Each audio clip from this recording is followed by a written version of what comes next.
No selle informatsiooni omandamisel on niivõrd palju nagu faktoreid, nagu lõputult palju faktoreid.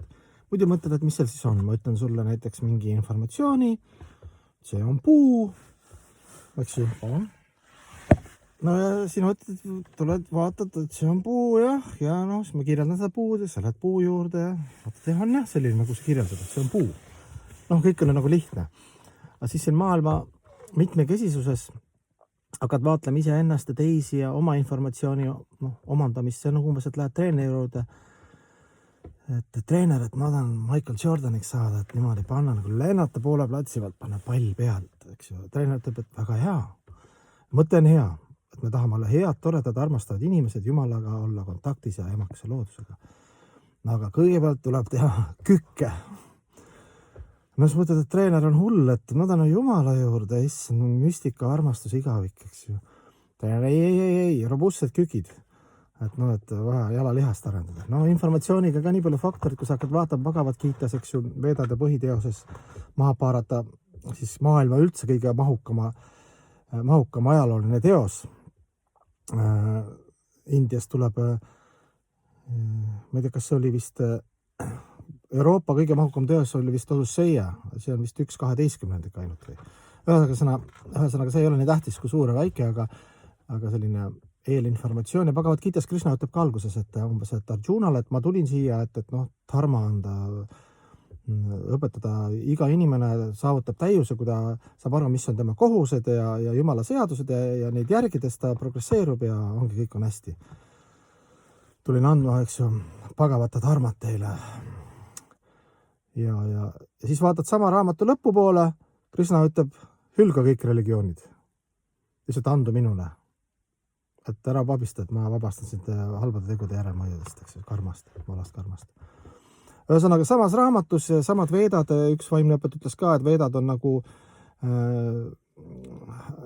helivibratsioonide džungel, millest siis vaimne õpetaja aitab sulle nagu läbi tulla. Et isegi vaimne informatsioon, et sealt võib keegi võtta, vastata oma teadusele, oma küpsusele, spekuleerides mingi osa ja ma ei tea, kuulutada sõda näiteks teistele religioonidele. Et igasugune religioon, mis peab ennast, või noh, kui selles religioonis on mingi õpetus, et meie oleme paremad ja teised religioonid on halvad, noh, siis see on tegelikult selline tite revolutsiooni religioon. No, et alguses nagu treener alguses teeb tee kükke, eks ju. Et see on selline illusoorne, et inimene arvab, et läbi oma sellise nägemuse, kus ta on sündinud, maailma nägemus, et see ongi nii, kas see on mingi religioosne nägemus või et elu on selline, tema paradigma on selline, et see on normaalne, et inimene on harjunud, eks ju, noh, tal on vaja kuidagi mingit kaitse, filosoofia, mehhanismi, et toimida siin. Ja keegi tuleb seal raputama rääkima, et seal üle aia on ka veel, teine maailm, ei, mul oma aias on hea, et ära sega mind. Ühesõnaga, informatsiooni tuleb vaadata vastavalt ajalekohale tingimustele, siis sellele õpetaja vaatab vastavalt siis sellele õpilase teadvusele, siis vaene õpilane peab arenema ka nii kaugele, et aru saama üldse, mis on saadu, sastra ja kuuru siis nagu point, et 3 asja, et pühakirjad, õpetajad ja siis üldse pühamehed, et seal omavahel veel navigeerida, et kui õpetaja läheb jälle pühakirjadele nagu vastuollu, siis võib sellest õpetajast loobuda. Teistpidi öeldakse, et ilma õpetajate, Jumala pühendunud, ilma hea elu eeskujuta on väga raske Jumalani jõuda. Et ikkagi armastus on elus ja armastus paljuneb või teda saab edasi anda ikkagi läbi elus armastuse. Eks ju, et niimoodi kunstlikult, mehaaniliselt, umbes ma panen hullult askeese, see on hea, see aitab, kõiki rituaale teen, see aitab, õpin kõik pühakirjad pähe, see ka aitab, eks ju. Aga esiteks sinu võime mõista pühakirju vastata ajale kohale tingimustele õiges kontekstis. Pühakirja on ka kirjutatud hästi erinevatel tasemetel inimestele. Et seal läheb asi nii keeruliseks, oleks vaja nagu mingit venda, kes sind õpib tundma, sina teda tundma ja kes natuke aitab või neid võib olla palju, eks ju, siis Shiksha-kuurusi. Tiksa-kuuru on nagu üks kuuru, kes sind initseerib või kellega sa üritad nagu sügavad suhteid arendada. Ütleme, see kuurude maailmale üldse, see õpetajate maailmale eriti või õpetajate agentuur on väga suur. Et algne Jumal ja siis tema hakkab laiendama. Ema on õpetaja, eks ju, elu on õpetaja, ilm on õpetaja, halvad sündmused on õpetajad, isegi karma ei ole halb. Karma on ka nagu hea õpetaja, kes armastusega sind õpetab, materiaalne loodus, materiaalsed energiad ja reaktsioonid. Aga ütleme, et me räägime praegu kuurud selles kontekstis, kes õpetab meil sünni ja surma tsüklist välja. ehk siis see Bhagavatat Dharmat, seda igavest nagu religiooni, et me oleme hing. Et ütleme, et seal kontekstis on kristlased, seal kontekstis on mohameedlased, kuskil mingi kultuuri kontekstis, India kontekstis nagu justkui hindud, ütleme, ja siis seal käib hull sõda ja raiumine, isegi samas koguduses on inimestel hästi erinevad arvamused, isegi mingite filosoofiliste asjade kohta.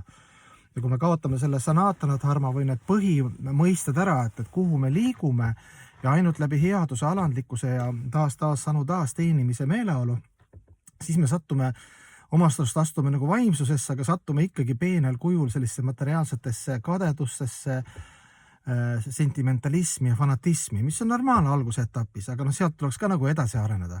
Et seda tohib ja seda ei tohi ja see on hea ja see on halb, see kahesuse värk, eks see on alguses, et nagu treener, eks siin algajad teeb sulle sellised robustsed, lihtsad asjad selgeks kõigepealt, siis saab edasi minna.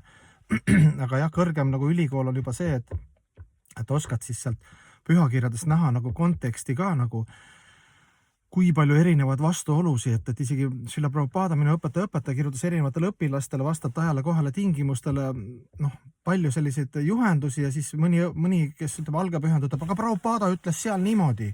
See tähendab, see on absoluutne tõde, teine ütleb ei, aga näed, seal ütles täitsa nagu vastu konteksti, eks ju. Kuna see konteksti üldpilti ei näe, eks ju, ja vastata ajale kohale tingimustel, kus õpetaja annab siis õpilasele siis vaadates, mis on temale soodne järgmine samm, siis kõrvalt vaadates, et leida nii palju vastuolusi ja hakata kahtlema üldse ära minna nagu mingitest vaimsetest püüdlustest, seal on ka suur segadus nagu. Aga ei, muidugi, kui läheb elu keeruliseks filosoofiasse selline bla, siis ikkagi lõpp tulemus on see, et ikkagi head omadused, alandlikkus, tänulikkus, omakose püüdmatus, kuni alateaduseni ja sügavate kihtideni välja, siis seal näed nagu, et kui seal on nagu kõik okei, et sa solvangud ei soorita, sa Jiva aparatat umbes, et hakkad seal umbes, et kui sa mingil algaetapil oled ja siis millegist oled aru saanud, siis kõva häälega, kellel on mingi väike vastuolu, siis hakkad karjuma ja tekitad sellist fanaatilist ja sentimentaalset energiat nagu. Nii et palju õnne, elu läheb sügavamaks ja kõrgemaks ja huvitavamaks ja ega see vaimne elu ei tähenda, et selline šanti, et ainult sellist pehmed padjad ja lõpuks selline sinine taevas, et seal hakkab show alles pihta, öeldakse, et kui inimene teadustab, see potent, see hingepotent, see on niivõrd suur, et me tegelikult alahindame, et seal seda lennutrajektoori ja sukeldumise trajektoorid, need lähevad nagu nii suureks. Mis on huvitav, et seiklus alles algab, et siiamaani ma arvan, et elu on seiklus, elu on lihtsalt, me oleme maganud. Et vaimses elus selline sinu valikus vabadus ja selle tingimusteta armastuse mõõtmed, need on nagu lõputud, et seal on transformatsioon ja dünaamiline liikumine kogu aeg.